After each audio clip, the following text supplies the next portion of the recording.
मैं डॉक्टर अशोक कुमार शर्मा, शासकीय छत्तीसगढ़ महाविद्यालय रायपुर से एम.कॉम फर्स्ट सेमेस्टर में compulsory paper fifth corporate legal framework के अंतर्गत आप लोगों को कंपनी मीटिंग्स के बारे में जानकारी प्रदान करूंगा। यहाँ पर मीटिंग्स यानी कि बैठकों से आशय क्या है, तो किसी वैधानिक उद्देश्य के लिए दो अथवा दो से अधिक व्यक्तियों के एकत्रित होने को बैठक कहते हैं। यदि कंपनी का प्रबंध गणतांत्रिक ढंग से चलाया जाता है तो बैठकों का अपना एक विशेष महत्व होता है। बैठकें आपस में विचारों का आदान प्रदान करने का माध्यम बनती हैं। इनमें अलग अलग सदस्य अपने अपने विचारों को अलग अलग ढंग से प्रस्तुत करते हैं। सामूहिक रूप से सभी लोग किसी एक विषय पर सहमत होकर अपने विचारों के साथ उस कार्य को पूर्ण करने के लिए संतुलित तथा परिपक्व ढंग से फैसले लेते हैं। इसे हम बैठक कहते हैं।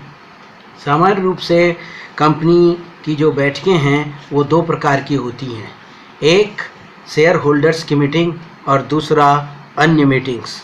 यहाँ पर मंडल की बैठकें जो हैं वो सर्वाधिक महत्वपूर्ण इसलिए हो जाती हैं क्योंकि कंपनी अधिनियम के अंतर्गत किसी भी कंपनी के जो अंशधारी होते हैं, जिसे हम सदस्य भी कहते हैं, वो किसी भी मसले पर जब तक आपस में मिल बैठकर कोई चीज़ तय नहीं कर लेते तब तक कोई कार्य संभव नहीं हो पाता है। और इसके लिए यह बहुत ही महत्वपूर्ण है कि इसमें से निर्देशक मंडल का भी चुनाव किया जाना रहता है जो कंपनी की कार्रवाई को आगे बढ़ाती हैं। साधारण रूप से बैठकों की जो किस्में हैं उसमें तीन हिस्से होते हैं: बैठकों की सदस्यों की बैठकें, संचालकों की बैठकें और ऋणदाताओं की बैठकें।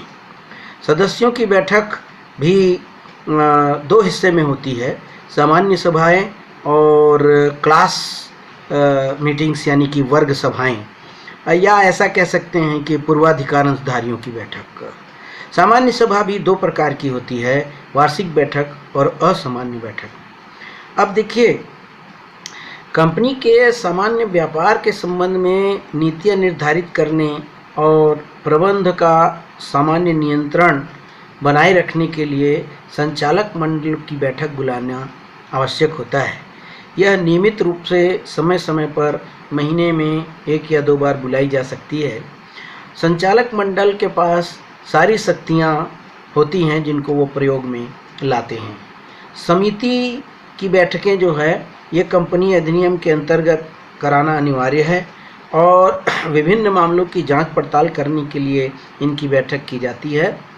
और इसमें उप समितियाँ भी होती हैं जो संचालक मंडल की ओर से काम करती हैं, वो अपनी सिफारिशें प्रस्तुत करती हैं। और इस समितियों में अंकेक्षण समिति भी हो सकती है, नामांकन और पारिश्रमिक समिति भी, हितधारी संबंधी समिति भी होती हैं। जैसे कुछ समिति स्थायी होती है, जैसे वित्तीय समिति, कारखाना समिति, और कुछ समिति अल्पकालीन भी हो सकती है, जैसे नई शाखा खोलने के लिए स्थापित की गई समिति। क्लास मीटिंग्स यानी वर्ग की बैठकों का अभिप्राय ये है कि विशेष वर्ग के सदस्यों के अधिकारों और सुविधाओं में परिवर्तन करने के लिए या उनकी सहमति लेने के लिए बुलाई जाती है। तो ये बैठकें एक वर्ग से दूसरे वर्ग से तालमेल करने के लिए बुलाई जाती है, इसे क्लास मीटिंग्स कहते हैं। पूर्वाधिकार अंशों पर लाभांश की दर कम करने और पूर्वाधिकार अंशों के धारकों की जो बैठक बुलाई जाती है इसे हम क्लास मीटिंग कह सकते हैं। ऋणदाताओं की भी बैठकें होती हैं और इनकी भी आवश्यकता पड़ती है, परंतु ये ऐच्छिक होता है, इसमें स्वीकृति लेना आवश्यक नहीं होता है। कंपनी की वित्तीय कठिनाइयों में पड़ जाने की स्थिति में इनकी बैठक बुलाई जा सकती है। किसी पुनर्गठन, पुनर्निर्माण, समामेलन की योजना को कार्यान्वित करने के लिए भी ऋण पत्र धारकों और ऋणदाताओं की बैठक बुलाई जाती है। इस प्रकार हम ये देखते हैं कि बैठक की सूचना जो है हमको बैठक बुलाने के 21 दिन के पहले इनको भेजनी पड़ती है और संचालकों की बैठकें वीडियो कॉन्फ्रेंसिंग के माध्यम से, अन्य ऑडियो विजुअल मीडियम से बुलाई जा सकती है। बैठकों में गणपूर्ति अथवा कोरम का बहुत महत्व होता है और इसमें ध्यान रखने वाली बात यह है कि कोरम पूरा होने के बाद भी यदि कुछ लोग चले गए और कोरम उसके बाद कम होता है तो वो महत्वपूर्ण स्थान नहीं रखता। और इसमें 2/3 लोग संचालक मंडल के कुल संख्यों का 2/3 हिस्सा उपस्थित हो तो कार्रवाई प्रारंभ की जाती है। और इसमें प्रस्ताव भी पारित किए जाते हैं और इसमें संबंधित पक्षों से व्यवहार के संबंध में बातचीत की जाती है और इसके लिए संचालक मंडल का अनुमति होना आवश्यक होता है। किसी वस्तु के क्रय विक्रय या आपूर्ति संबंध के लिए, किसी संपत्ति को बेचने या निपटारा करने के लिए, खरीदने के लिए, किसी संपत्ति को पट्टे पर देने के लिए, सेवा प्रदान करने के लिए, है ना। और इस प्रकार जो कंपनी है या उसकी सहायक कंपनी है उसको लाभप्रद स्थान या लाभप्रद स्थान की नियुक्ति के लिए, किसी प्रतिभूति या उससे उत्पन्न किसी अभिदान का अभिगोपन करने के लिए, ये सब चीज़ें होती हैं। इस प्रकार की चीज़ें इस बैठकों में की जाती है।